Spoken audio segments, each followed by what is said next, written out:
Hello guys, it's Letty. I'm gonna do a a movie review. I saw Tyler Perry's A Fall from Grace yesterday, and I'm just gonna weigh in on that, and so stick around if you're interested. Let me say that I don't think that A Fall from Grace is a bad movie.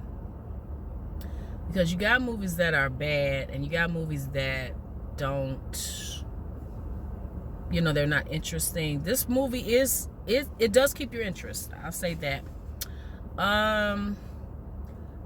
It's basically about a lady that is on trial. Now she's on trial. She's been arrested, and she is possibly facing a life sentence, death penalty, whatever, for killing her husband. Okay.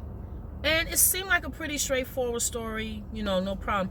I am a person that likes to be able to believe, I like when things, I have a problem with some of the, believing some of the things in this movie. Like, it's just, I have a problem with that. I don't think the acting is bad. I mean, there's been a lot of complaints about things and online, so I'ma just talk about what I had a problem with. First of all, I love Tyler Perry. I went to his plays back in the day when he was at the Regal Theater and in Chicago, and he would put these plays on, and the introduction of Medea. Medea was part of the stage plays and was a hit from the very beginning. So when he did movies, I'm so proud of him. And then to build this massive studio, I mean, that's something that's monumental. And I champion black people that are doing well. I love it. It's inspiring. And, I will never, ever take that away from him. But it's been lately, the quality of work have not been on the standards of what I think he has done and what I think he can do. I know he's a very talented person, and he's, it's a thing where, some of his best work, I think, got overlooked. And, my favorite movie that he has ever done is The Family That Prays, because I think that's the type of movie that went to kind of, it told more of a, the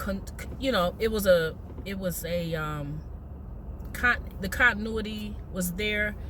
They told a simple story, and, things were simplified, believable, realistic, and those things matter. They matter a huge deal to me. Realism. I have to be able to relate to, what I have to be able to relate to the story. So anyway, getting into the story. Now, before I get started, guys, I'm just letting you know I'm gonna be spoiling this movie. In order for me to talk about the movie, I have to spoil it. So I'm just letting you know I am gonna be spoiling a lot of this movie. So okay, if you don't want to have the movie spoiled and you want to watch it, then click off now. Okay, so getting to the death thing, when she actually kills him, well, we think she kills him, and she beats him in the head with a baseball bat.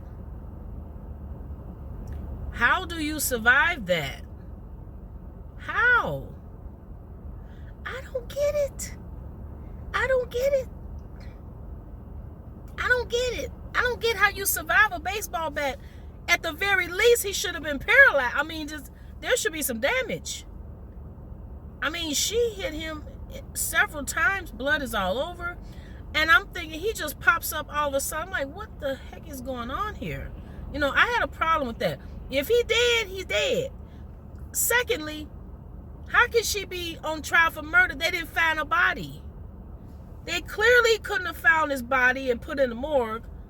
I mean, I don't get it. I don't get it. I don't get it. I get, you can't be on trial for murder if you don't find a body, I guess, but I just don't understand. There were some things that wasn't cleared up in the movie. Now, I watched the movie and I just didn't. If somebody saw the answer to that, leave it down in the comment section. Maybe there's some explanation, but as far as what I saw in the movie, they can't explain why she's on trial for murder and there was no body. Or, as far as I know, she didn't. Maybe she confessed to the murder. Maybe I missed something, but whatever.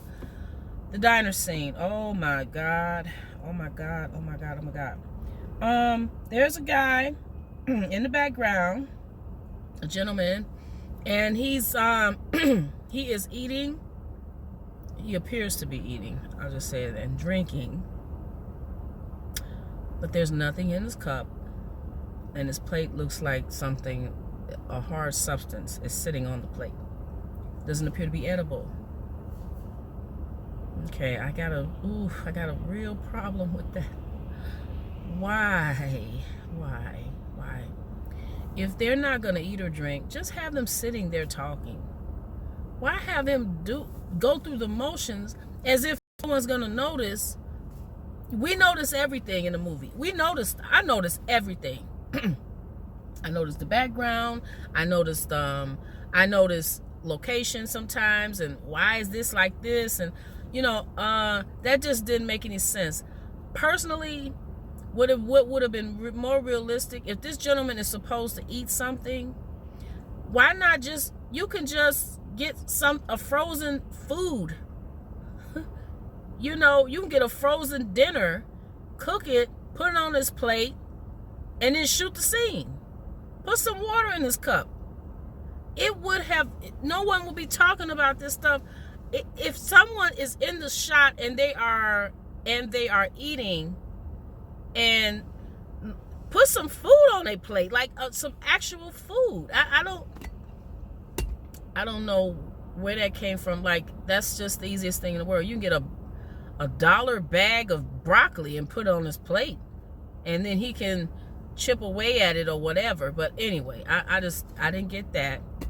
I had a real problem. The ending, ooh, gosh. Okay. There was a lot of twists in this movie. That's why I say I'm spoiling it for you. You haven't seen it. How did the mom get off? If they expose this scam that her son and the mom have been doing, and they exposed all this was exposed, why is she's starting on another victim? According to the very end of the movie, she's getting ready to befriend, so just go through the same thing all over again. And I'm like, how did she get away with it if it was exposed? Like, shouldn't she have been caught, pulled up on charges or something? Because the cop knew that she was in on it when he got into. So I'm sure he told them. So it's like, how did she get away? Are they looking for her, or maybe she's on the loose or something? There are some things that just wasn't cleared up for me. I like loose ends tied up, and see, that's my biggest problem with Star Wars. And I'm going into another movie, the Rise of Skywalker. The things were not, loose ends are not tied. I have a problem with that. I need explanation. I need to understand. I need things simplified so that it makes the movie experience more enjoyable. Now, I'm not saying this movie is not terrible. It kept my interest. It really did. The wigs.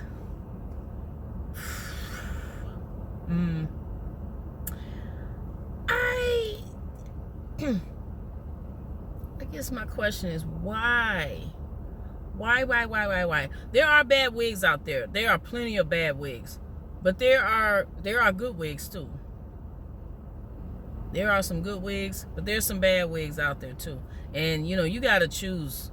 You got to pick something that's more realistic. I mean, and they don't cost a whole lot. Trust me. I'm not a wig person. I don't wear wigs. I have purchased wigs, and I've purchased bad wigs. And I know you get sometimes what you pay for. So if you spend this amount of money, you're going to get this amount of quality of product. And it looks to me that's what Tyler Perry spent on this wigs, on his wig budget, whatever. So I just had, also somebody else had brought this up, but this is a good point. If this lady is older than the gentleman, her husband, why is she acting like a naive person? Like, I'm not saying, everybody that's older, I guess, is not, the wise to certain things, or maybe, there's emotions involved. That's understandable. But it just seemed like she would have caught on to something. Being a woman her age, and this is a younger gentleman, in that already just, red flags kind of went up for me. Also, the church scene, if nothing else, to me, if nothing else, is a red flag to a person's intentions, bad or good. When I take you to church and nothing moves you in church. Now, you got people, got different religions, you got different backgrounds, whatever. People are different, they practice different things from a religious standpoint. But he almost looked, he was sitting in church like he was bored. Like, there's nothing was moving. That, to me, was a big red flag. I was like, oh boy, you better watch out now. I love Tyler Perry. I do, and I want him to be successful. I just wish, honestly, he would make more movies. Like A Family That Prays is such a well written, it's well acted, it's well directed. You got two legendary actresses in that movie. I think that's his best work to date. That to me was almost Oscar worthy, and then that's how I feel about that movie. That movie is great. Kathy Bates, wonderful actress.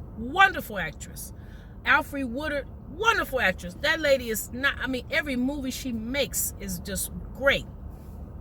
These are two powerful actresses, and they're paired together, and and then they got other people in there that's very good. It's a simple story. It's kind of drifts away from the black woman, thing that he does a lot with victim. We always victim, and we always struggling and crises and all this types of things.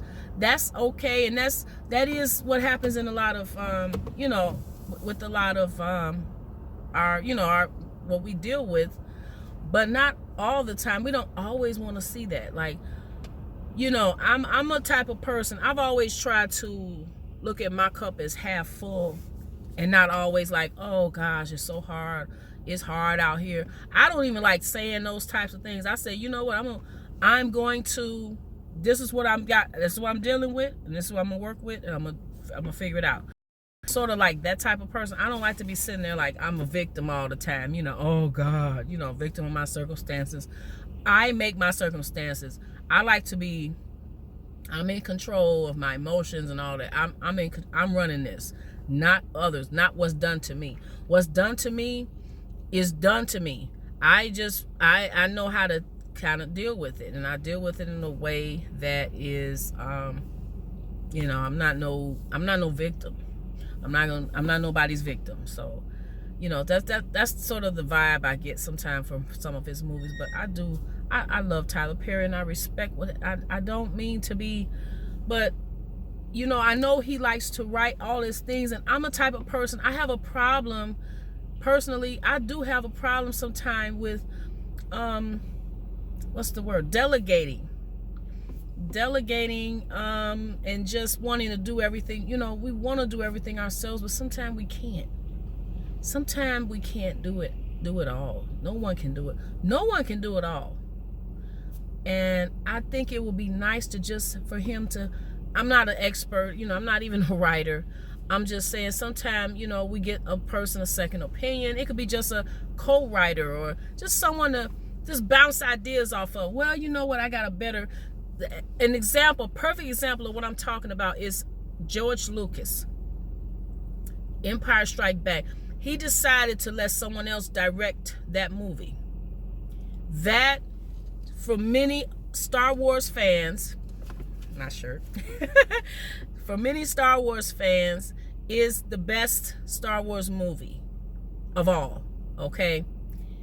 And that's because George Lucas decided to hand some of that responsibility, take some of that load off of him, so everybody was able to chip in ideas and throw this and throw that. That made for a better, the best movie, the best Star Wars movie that most people agree of all time. Okay, 90% of fans say that Empire Strikes Back the best movie. It's simple. It's everybody goes to an emotional. They stretch themselves emotionally. We learn about backgrounds. People are torn, and there's emotions going on. There's conflict. It's a fabulous movie. So that's just one example. It's okay to relinquish some of that power and just get other people, because when other people are involved, it's gonna make a better product, because you're gonna be able to bounce ideas off of each other. And I do have that same problem. I want to do everything myself. Sometimes we need a little bit of assistance. That's all. This is still not a bad movie. I'm not saying this is a bad movie. This movie could be better with just a couple of tweaks here and there. Overall, I probably would give it maybe a C. It's not bad. It kept my interest. The story's interesting, but I just think it could be better. And Tyler, I love you. I respect you. I'm a longtime fan, and I'm going to continue to support you, guy. Continue to support your work. You are a fabulous person. You've shared your story. It's been inspiring. I've listened to a lot of your speeches, and you have definitely motivated me. And I see how passionate you are about what you do, and you do quality work. I just, the Family That Prays and Why Did I Get Married, those are great movies. Those are great movies. And it's really not a lot going on. It's a lot of dialogue. They change locations, but there's a lot of dialogue going on. And a lot of time that makes for some of the best movies, So, that's my rant, if you can call it a rant. So, guys, like, comment, subscribe. Like, comment, subscribe, and I will talk to you on the next video. Take care. Bye.